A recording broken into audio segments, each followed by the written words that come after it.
Check out flipsidegaming.com for all your gaming needs. Use the promo code HEROES to save 10% on all orders over $10 and support the channel at the same time. Hey there, this is John from Heroes and Legends, and welcome to another edition of the Magic the Gathering Market Watch.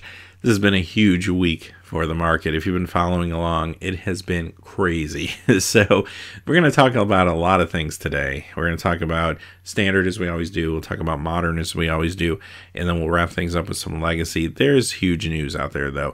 Two of the main topics that are going to permeate probably this entire video are, on a positive side, the Commander 2017 release. At the time of recording, those decks came out yesterday. You're going to see a lot of upgrade cards show up on our standard list, our modern list, and even some of the notable cards we're going to look at the end of the video. But the other headline, maybe not so positive, is the amount of buyouts going on. Reserve list buyouts are crazy. I mean, they're just out of control right now. We're going to look at a whole bunch of them in this video. Now, quickly before we get started, if you check out the description below, you'll find a couple ways to support us. You will find a product code for Flipside Gaming for their website. You probably saw that at the tag at the beginning of the video. And you'll also find our Amazon product links down there. Any purchases through any of those links, small percentage comes back to us. And also our Patreon page is linked below as well. With that out of the way, let's get into the cards. There's a lot to talk about here. We're going to start off as we always do with standard. Top 5 cards that lost value this week. Coming in number 5, Ulamog the Ceaseless Hunger, down 55 cents to $12.95. Now, this card is approaching rotation. It is seeing a little bit of standard play still in those Gruul ramp decks, so you do want to keep that in mind.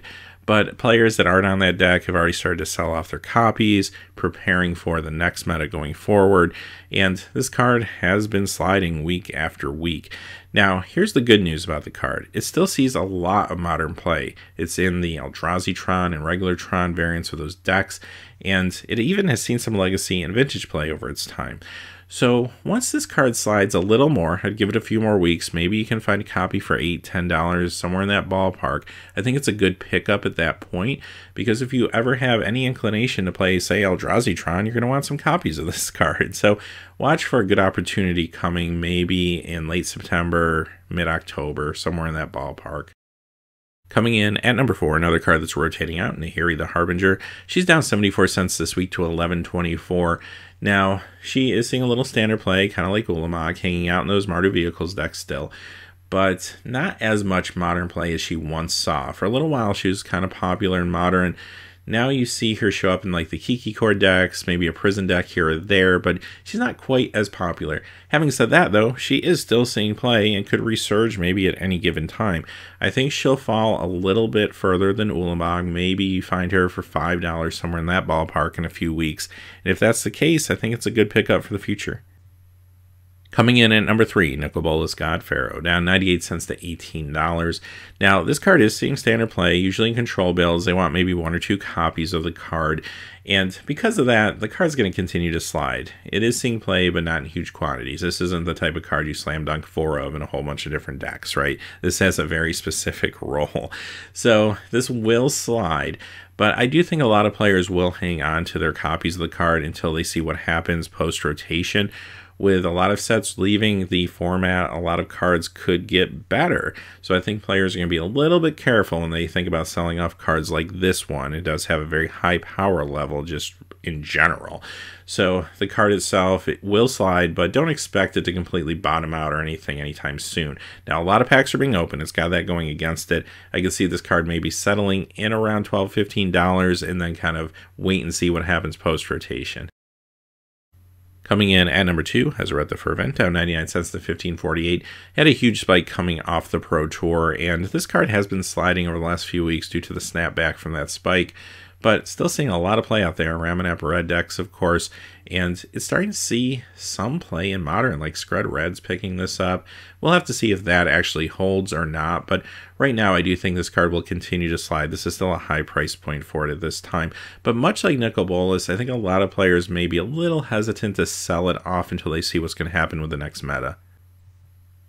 Coming in at number 1, another card that's leaving us from Standard, Liliana the Last Hope, down to $1.22 to $28.94. Now, Liliana is seeing actually a fair amount of standard play right now in mono black zombie decks, but because she will be rotating out, there's going to be a softness around this card, no doubt. This will continue to slide. It is not going to slide, though, anywhere near some of the other cards we talked about today, and there's a couple of reasons for that. First of all, Eldritch Moon had a much lower print run than a lot of the sets we've been talking about today. It was a small set sandwiched in between a whole lot of other sets last summer, including Eternal Masters. So a lot less packs of this were open. Now, on top of that, this card is seeing a lot of success in Modern, showing up in the Death Shadow decks, showing up in Abzan builds. It's in a number of places, and especially when you're talking about Death Shadow, that's a high percentage of the field. A lot of players are going to be interested in Liliana regardless of rotation and standard. So yes, this will slide a little bit, but I don't see it falling maybe much below $20 quite honestly. I do think she's a good pickup in a couple weeks. I mean, you might be paying more for her than you pay for, say, Ulamog or Nahiri or something like that. But I do think this is another one of those cards that isn't going to go down from the price point we see it at maybe 4 weeks from now. All right, let's move on to the cards that have gained value this week in Standard. Coming in at number 5 is Regal Caracol, up 26 cents to 238. This does see some play in some control builds, but really the reason this is nudging up this week is because of that cat deck that came out yesterday. Perfect card for that deck. I mean, slides right in there. It's very affordable, and it's actually really good in the build. Coming in at number 4, Angel of Invention, up 28 cents to 652. So God Pharaoh's gift decks aren't going away. They're still kicking around out there. And maybe they didn't put up the results that a lot of people were hoping they would going into the Pro Tour and such. But there are a lot of players that really like the deck. It is a sweet deck. And I think a lot of people want to see what this deck can do post-rotation. It could get better after a lot of the other cards we've been looking at today rotate out. So we'll kind of wait and see. I think a lot of players want to hang on to their pieces of this deck at this point. Spire Bluff Canal coming in at number 3, up 30 cents this week to $9.69. Now, red has been a core part of a lot of mana bases in Standard recently, and you'll find this card in energy decks, you'll find it in control decks, but in Modern, you'll find it in a lot of places too, including control and gift storm decks. So this card is seeing a lot of play right now, and it's definitely reflected in that price point. Coming in at number 2, Chandra Torch of Defiance, up 46 cents to $34.74. Pretty impressive at this price point that she can go up, even if it is only 46 cents. But she is seeing play in all the major decks right now in Standard. You'll find her in Mardu Vehicles, you're going to find her in Energy, you're going to find her in Ramanap Red, pretty much everywhere. So yeah, the card is hot right now for Standard reasons. It was seeing some Modern play. It's still seeing Modern play. Right now, Scred Red is trying to use it a little bit. So we'll have to see again if that can hold in Modern. If it does, this card has limitless potential in the future. But at least for right now, it's maintaining that price point based on what it's doing in Standard. Now, with that being said, a lot of copies of her are out there, and we're going to have to see what happens post-rotation. But unfortunately, $34.74, or maybe fortunately, depending on how you look at it, the card cannot possibly maintain that price point. There's just too many copies out there. So expect her to eventually continue her slide down. Coming in at number 1, the Scarab God.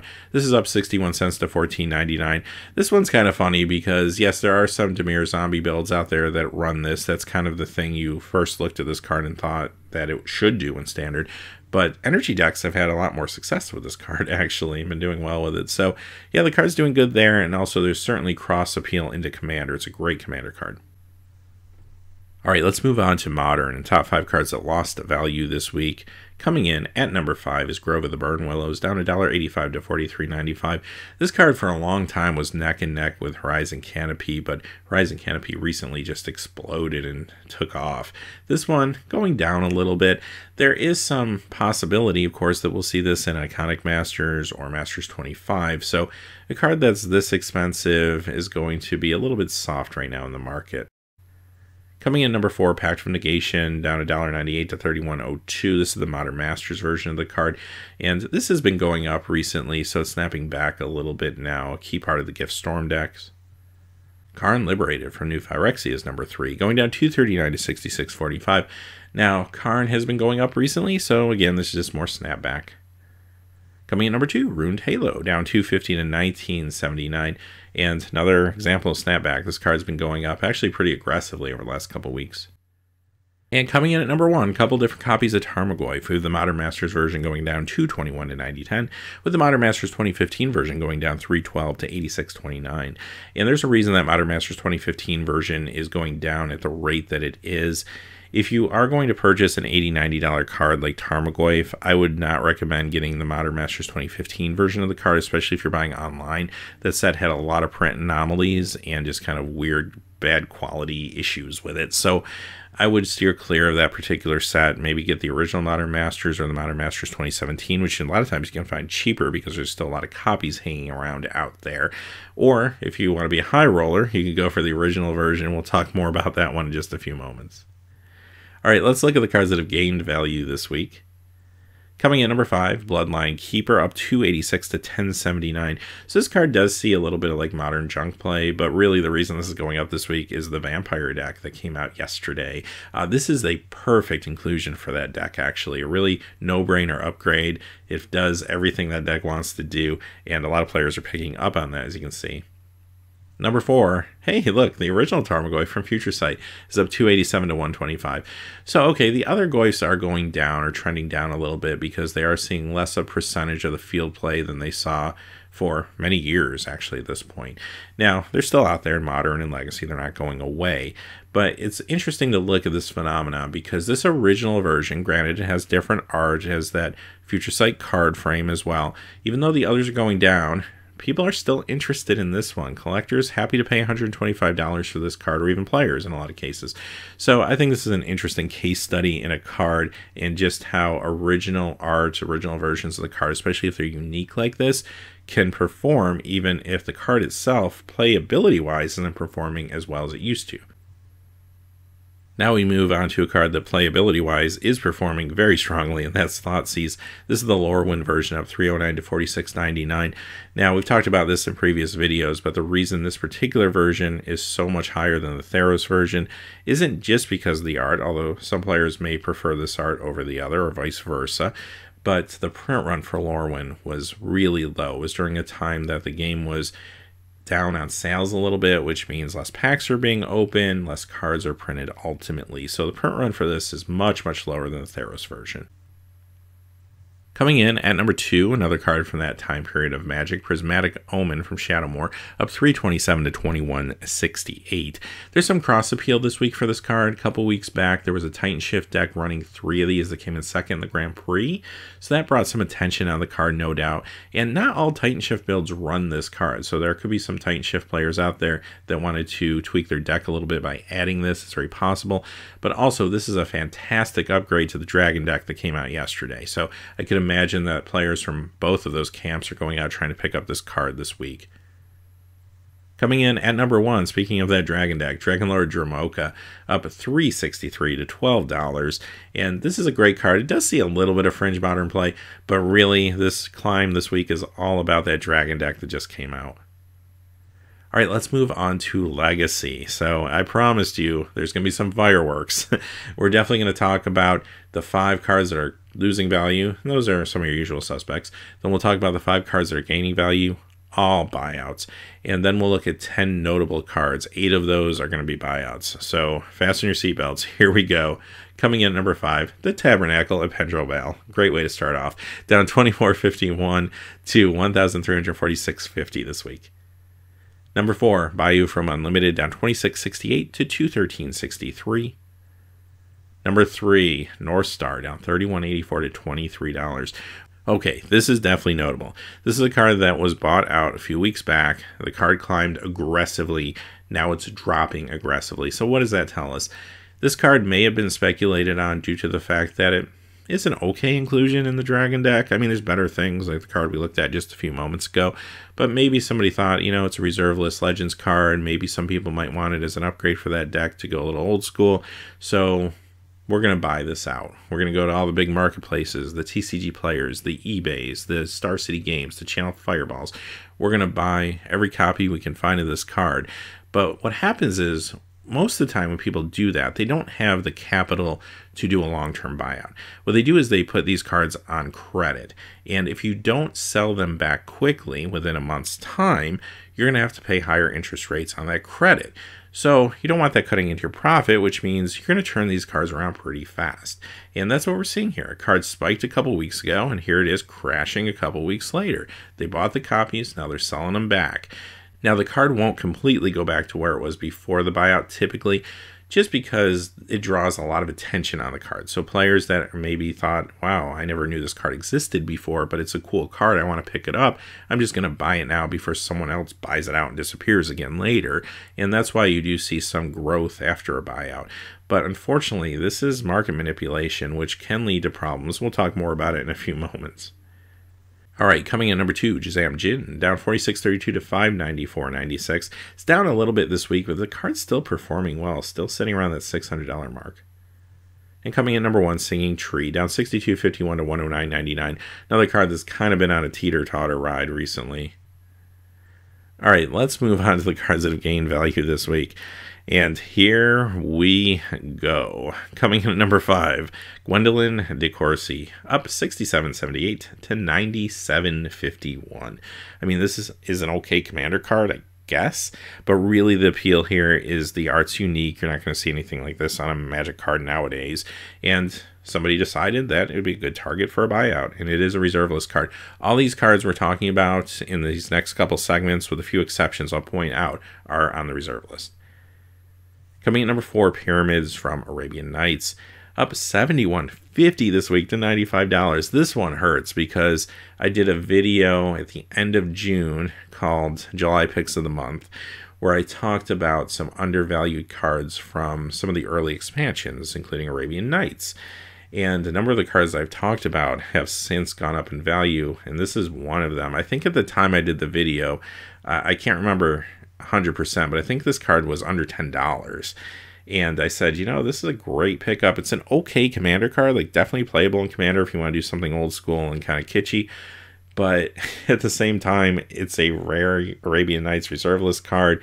I just felt like the value was really low. Well, I guess someone else thought that too, and it was bought out. This is crazy. Number 3, Mirror Universe. Maybe you could have argued this was undervalued. 124.25 is the increase this week to 209.35. Another blatant target of a buyout. Number 2, Sword of the Ages, up 167.64 this week to 180. I will warn you though, this card has already started to come down in the last 24 hours. It's lost about $13 worth of value. So this one might already be trending down. Keep an eye on it. Again, it's a decent kind of kitschy commander card, sure, but again, this is definitely market manipulation. And coming in at number 1, another one that was on that video I made a couple months back, this is Transmute Artifact from Antiquities, up 298.58 this week to 374.49. Yes, this can see some storm play in Vintage occasionally, but that's not what's going on here, obviously. All right, let's talk about some other notable cards. The first 2 I want to mention are actually moving due to the commander interest. The other 8 that I'm going to mention are again targets of buyouts. First one is Void Mage Prodigy. This is the Onslaught version of the card. Last week we looked at the Time Spiral version. This one's up $1.10 to $4.28, so decent move this week. Great in the Wizard deck as an upgrade. And another Wizard deck card with Sigil Tracer, up $1.55 to $5.99 from Morning Tide. All right, back to the buyouts. Coming in next is Serendib Jin. This is up $34.91 to $95 from Arabian Nights. Then we have Land Equilibrium, up $41.62 this week to $92.48. Ring of Maroof. This one was going up last week too. This week it's up $45.88 to $80. Definitely was severely undervalued though before this buyout happened. Acid Rain, up $46.47 to $72.50. Another card you could argue was definitely undervalued, but maybe not so much anymore. King Sluman, up $48.22 to $110. Jihad, up $50.81 to $102.50. Yuden Ifrit. This is actually the one card that we've been talking about as far as these buyouts go that is not on the reserve list, although I can't really think of a good place for them to reprint this anytime soon, but it's up $59.83 this week to $84.99. And then this card is actually banned in pretty much every format. Sherazad, up $132.81 to $349.99. So even though you can't really play it a lot of places other than maybe your cube or something, it's still a very interesting, unique card that a lot of people, of course, would be interested in. But this, again, is a huge buyout of the card, no doubt. So with that being said, I just want to point out that I am a little worried by these excessive buyouts. I mean, now remember a year ago when we saw things like Moat get bought out and everyone was like, wow, Moat got bought out, it's climbing. It was kind of like the world is ending, the market's going to crash. But really, it was kind of like one buyout at a time. One here, one there, maybe a couple in 1 week would show up and then you wouldn't hear anything for a few weeks. This is a strategic buyout of multiple reserve list cards from these early expansions. And that scares me a little when it comes to the confidence in the market, because if you're somebody who's studied collectibles marketplaces, if maybe you've looked at the comic book industry in the early 90s, sports card industry in the late 80s, early 90s, you know that those are industries that went through a bubble. And what happens is, in these situations, either an individual or maybe a store, maybe multiple individuals decide they want to flip a lot of these cards through the process I mentioned earlier with North Star. They identify cards that potentially are lower value, that they feel they could get the biggest boost from a buyout. They buy them out from the large marketplaces, but that creates an artificial inflation. And that artificial inflation, unfortunately, gathers a lot of spectators and people that know nothing about Magic or nothing about the game are going to become interested because they see this. Wow, these cards are all going up in value so quickly. I want in on this. This is what happened to the comic book industry. This is what happened to the sports card industry. And when all these other people come in, they start buying up stuff, but they don't know what they're buying. The news articles are running that, you know, people are selling Black Lotuses for $5,000, $10,000. They hear that and they just go start buying Magic cards. So they go to the game store, they want to buy Magic cards. They'll sell them the newest standard set, which of course is printed in huge quantities and is never really going to be worth a whole lot of anything, quite honestly, when you compare it to these other cards. But those folks don't know that.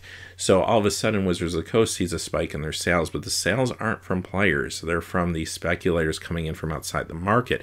This is what creates a bubble. It becomes harder to play standard. It's harder to find the standard cards at a reasonable price because everybody's marking the prices up higher than they're worth. They're not looking at the supply-demand curve. They're trying to inflate prices based on these other inflations they're seeing.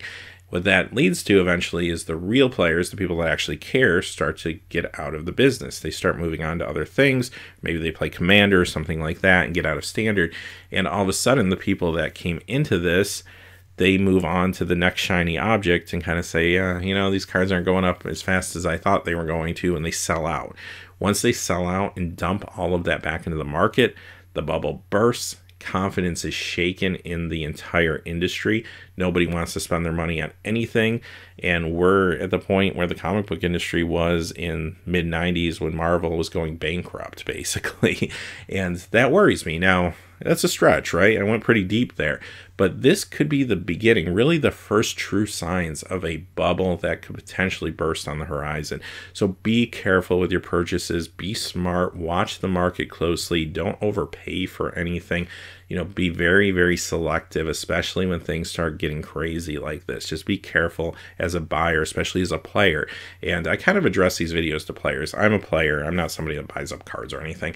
I'm somebody who likes to pick up cards to play with. And that's kind of the, I guess, voice I have in these videos. And I'm just afraid that us as players are going to get shut out of the marketplace, and actually have already been shut out of some of the formats, I think, at least generally. So it's a little scary. I guess we'll see what happens. Hopefully that worst case scenario won't unfold, but all of this going on, I thought it was worth talking about for a few minutes here. But with that being said, I'd love to hear your thoughts in the comments below, as always. Until next time, hey, thanks for watching. Please remember to like and subscribe, and have a great day. Hey, thanks for watching. This video is made possible by the generous support of viewers like you on Patreon. Check out the description below for links to our Patreon page as well as our Amazon affiliate store, where a small percentage of all sales will also help support the channel. Finally, if you haven't had a chance yet to subscribe, hit that subscribe button so you don't miss any new videos on Heroes and Legends. Talk to you again soon, and have a great day.